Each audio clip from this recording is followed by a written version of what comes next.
Hi, my people. Dr. Zoe. I'm reporting from St. Regis, Miami. It's a resort. We came for my friend's 50th birthday celebration at Fierce Flower. Happy birthday to you.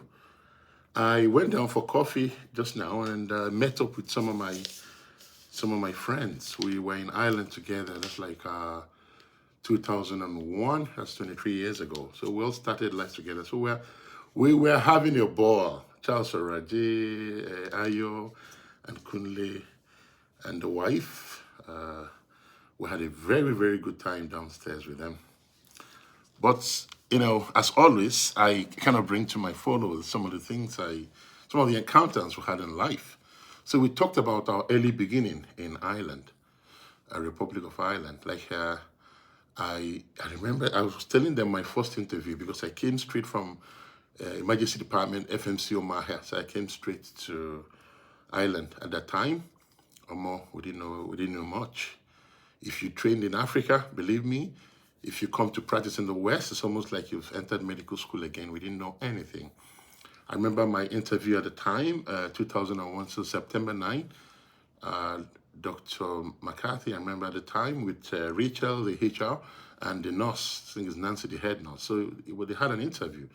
And then we applied for so many jobs at the same time. We applied for 20, 30 jobs because, we're young anyway.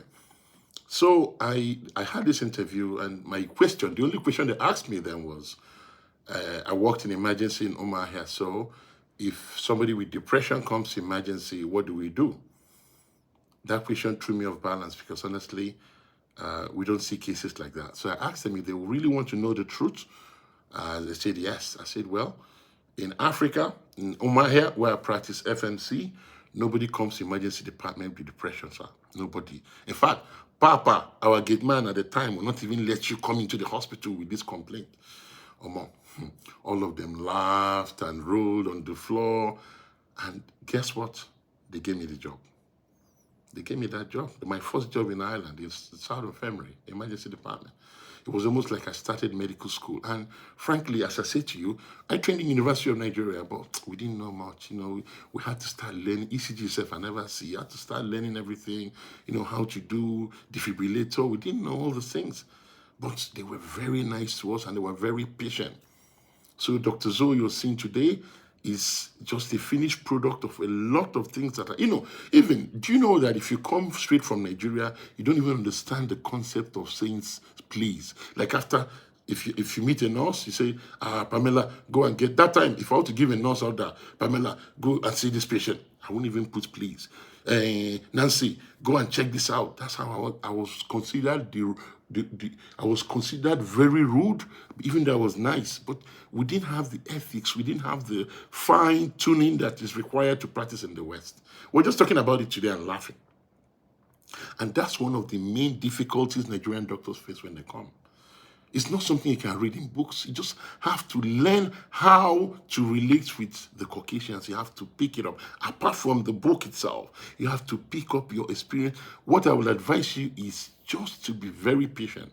There were periods, believe me, because when I was giving orders to the nurses like that without saying please or sorry and all that, they felt I was rude. So at one time, this particular day, one of the nurses took me to the room and she was raking.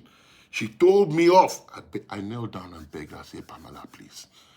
From today, I will change. Because really, I was ready to learn. I was very young. And since that day, anytime I say anything to anybody, I'll say, please. It wasn't easy. There are jobs we did then. I remember after that 6 months I did in the infirmary, I got another one down the road. It was St. Mary's Orthopedic. Because of the attitude we had from Nigeria, we were crude. We were very crude. One of the doctors there said, guy, he told me to my face that, he doesn't think we're going to make it in this profession. I'm telling you, they told me that. I remember it was 2003. We had only one child there. I went back home and cried to my wife. These things happen. These things are the things that will happen to you that will build you up to who you're going to be today. Now, I'm the one training their own people. But I went through this whole rigors. I went through all this process. Honestly, if you look at my story, these are the people I was hanging out with now. I just came up to my room and said, let me just make this video. and give my followers and give the younger doctors and give people that recently moved to abroad. You have to be patient. You have to be ready to learn. You have to be ready to unlearn a lot of things you learn from Africa. You have to get rid of it from your mentality if you want to succeed in the West. As I'm saying, I'm giving you my own personal experience. These people were very, that's why until I leave this world, I will forever remain grateful to the Republic of Ireland. I will everly say that I'm proudly Irish. They looked after us. They taught us. They, little by little, too late, you'll be changing your attitude, changing. This Dr. Zoe you're seeing today didn't just fall from heaven. I went through the rigors. I went through the process, just like every other person coming from Africa. So you out there that just relocated, the journey has started. My advice to you, be ready to learn.